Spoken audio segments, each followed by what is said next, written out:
우리 집 베란다는 햇빛이 너무 부족해서 식물은 다 죽어요. 초보분들이 가장 많이 하는 말인데요. 그런데 의외로 빛이 적어도 놀랄 만큼 잘 자라는 식물들이 있습니다.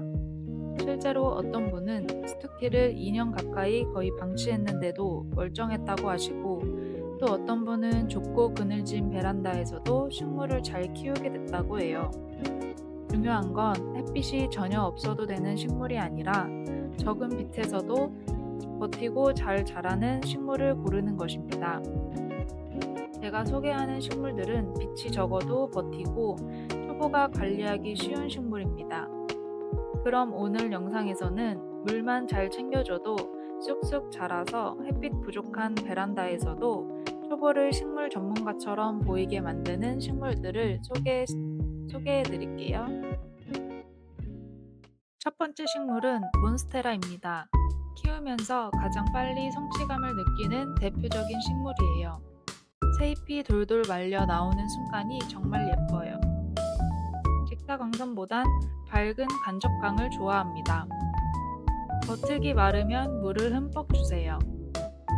몬스테라의 뿌리는 두꺼운 우동뿌리를 가지고 있어서 물을 저장하는 능력이 뛰어나요. 물을 조금씩 자주 주는 것보다 마른 뒤 충분히 주는 게 더 중요합니다. 요즘 몬스테라는 어디서든 쉽게 구할 수 있는데요. 그래서 쿠팡에서도 좋은 몬스테라를 구매하실 수 있습니다. 하지만 막상 쿠팡 들어가시면 종류가 너무 많아 어떤 걸 사야 할지 모르겠는 경우가 많은데요. 그래서 제가 여기저기 비교해보고 괜찮은 식물들 고정 댓글에 정리해 두었으니까 궁금하신 분들은 가서 구경해보세요. 두 번째는 스킨답서스입니다. 식물은 키우고 싶지만 바쁜 분들에게 가장 추천하는 식물이에요.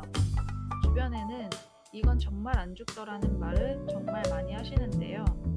빛이 부족한 곳에서 키우게 되면 증산작용이 줄어서 물을 자주 주지 않아도 괜찮거든요.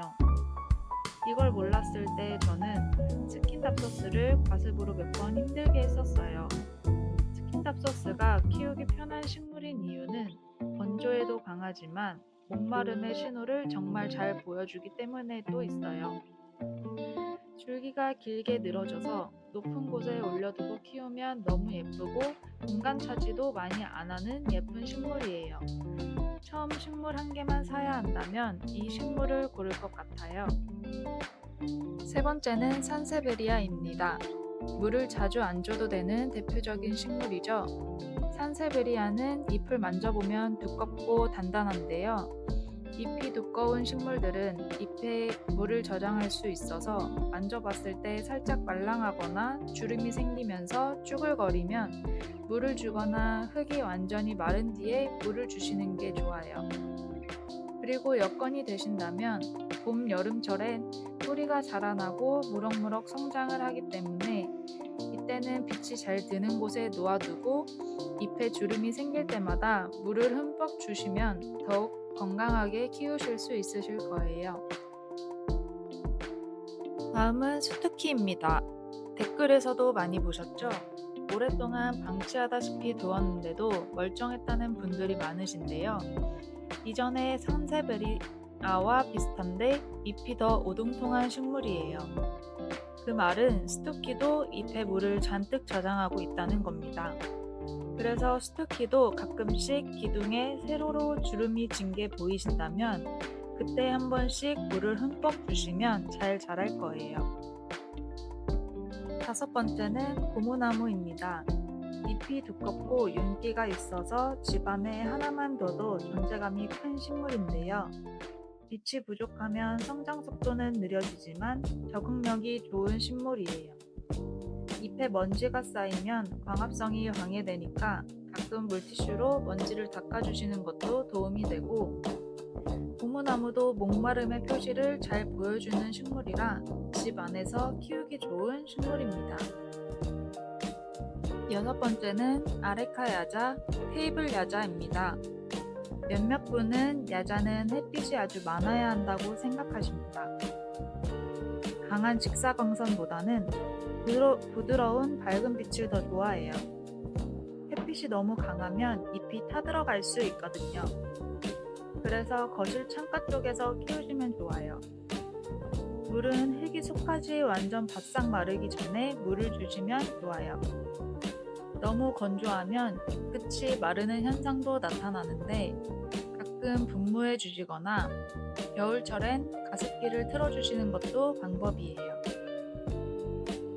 일곱 번째는 필로덴드론 버킨입니다. 예쁜 흰 무늬 때문에 예민해 보일 수도 있는데요. 저도 처음엔 어려울 줄 알았는데 너무너무 순한 식물이었어요. 세잎도 부지런히 잘 내주고 잎의 무늬도 잘 보여주는데 과습만 조심하면 간접광에서도 안정적으로 키우기 좋은 식물이에요. 다음은 스노우 사파이어입니다. 은빛 무늬 잎이 정말 매력적인 식물인데요. 너무 어두우면 무늬가 흐려질 수는 있지만 커튼 너머빛 정도면 충분합니다. 여기서 중요한 건 완벽한 자리 찾기보단 한 자리에 오래 적응시키는 것인데요. 식물을 자꾸 옮기면 오히려 스트레스를 받는다고 하더라고요.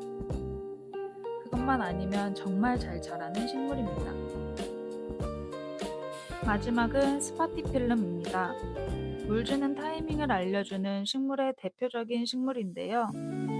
잎이 축 처지면서 목말라요 라고 신호를 줍니다. 물을 주면 다시 살아나는 모습이 눈에 보일 만큼 투명한 식물이에요. 그래서 초보분들에게 자신감을 주는 식물입니다. 햇빛이 드는 곳에 있다면 하얀 꽃도 볼 수 있어요. 마지막으로 제가 가장 중요하게 생각하는 한 가지입니다.